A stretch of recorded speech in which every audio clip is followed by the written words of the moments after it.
আসসালামু আলাইকুম। এখন সকাল 10টা। তো আপনাদের সামনে আজকে একটা নিউজ নিয়ে আসছি। পুলিশের জব্দ করা গাঁজা খাচ্ছে মাদকাসক্ত ইঁদুর। ইডস্টন পুলিশের প্রমাণাদি রাখার লকারের ভেতরের চিত্র এটা। মাদক জব্দ করার পর পুলিশ প্রশাসন প্রমাণ হিসেবে সেগুলো মজুত করে রাখে। বিচার চলাকালে জব্দ করা মাদক আদালতে উপস্থাপন করতে হয়।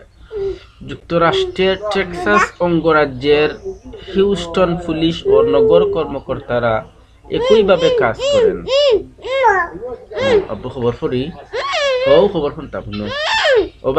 কিন্তু সম্প্রতি নিজেদের জব্দ করে রাখা মাদকের লকার খুলে পুলিশের চক্ষু চরক গাছ। পুরো লকার তছনছ হয়ে আছে, যেন সেখানে তাণ্ডব চলছে। আমি খবর করি বাবা। পুলিশের দাবি এই কাজ কোনো মানুষ করেনি, করেছে ইঁদুর, একদল মাদকাসক্ত ইঁদুর। তাদের লকারে তাণ্ডব চালিয়েছে, মাদক খেয়েছে এবং লকারের মজুদ অন্য প্রমাণাদিও ধ্বংস করেছে। এক সম্মেলনে হিউস্টন নগরের মেয়র জন উইটমায়ার বলেন, প্রমাণ হিসেবে লকারের যেসব মাদক মজুদ রাখা হয়েছে সেগুলো ইঁদুরকে আকৃষ্ট করেছে।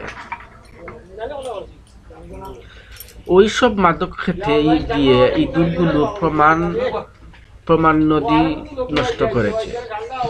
হুইটমায়ার আরো বলেন, আমাদের কাছে 4 লাখ পাউন্ড গাঁজা মজুদ আছে যা কেবল ইঁদুরেরাই উপভোগ করেছে। ইঁদুরের উৎপাত কমাতে একটি উদ্যোগ শুরু করার ঘোষণা দিয়েছে মেয়র। তিনি হ্যারিস কাউন্টি জেলা অ্যাটর্নি কার্যালয়ের সঙ্গে অংশীদারত্বের ভিত্তিতে নগর প্রশাসনে মজুদ প্রায় 12 লাখ প্রমাণ গুছিয়ে রাখবেন এবং 2015 সালের আগে প্রমাণ হিসেবে মজুদ করা সব মাদক নষ্ট করে ফেলবেন। মেয়র বলেন, এত বেশি প্রমাণ সংরক্ষণ ও মজুদ করে রাখা আছে যা সেগুলোর আর প্রয়োজন পড়ে না। অভিযোগের নিষ্পত্তি, দোষী সাব্যস্ত করতে বা এমনকি নির্দোষ প্রমাণ করতেও সেগুলো কোনো প্রভাব ফেলতে পারে না। মেয়রের সঙ্গে একই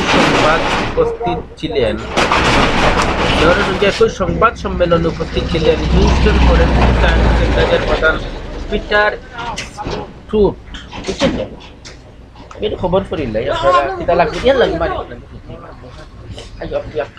খবর পড়তাম তিনি বলেন, প্রমাণ হিসেবে অনেক বেশি মজুদ করা অন্যান্য এবং এর সঙ্গে সম্পর্কিত নয় এমন প্রমাণকেও ঝুঁকির মধ্যে ফেলে। পিটার স্কুট আরো বলেন, সেগুলো খাওয়া যায়, খেতেও ভালো, সেখানে সব ধরনের জিনিসপত্র থাকে। আপনি অনেক বেশি মাদক রাখবেন আর আশা করবেন যে এমন কিছু ঘটবে না, সেটা হবেও না। তো বন্ধুরা, এই ছিল আজকের ইঁদুর নিয়ে একটা প্রতিবেদন। পুলিশের জব্দ করা গাঁজা খাচ্ছে মাদকাসক্ত ইঁদুর। ধন্যবাদ সবাই।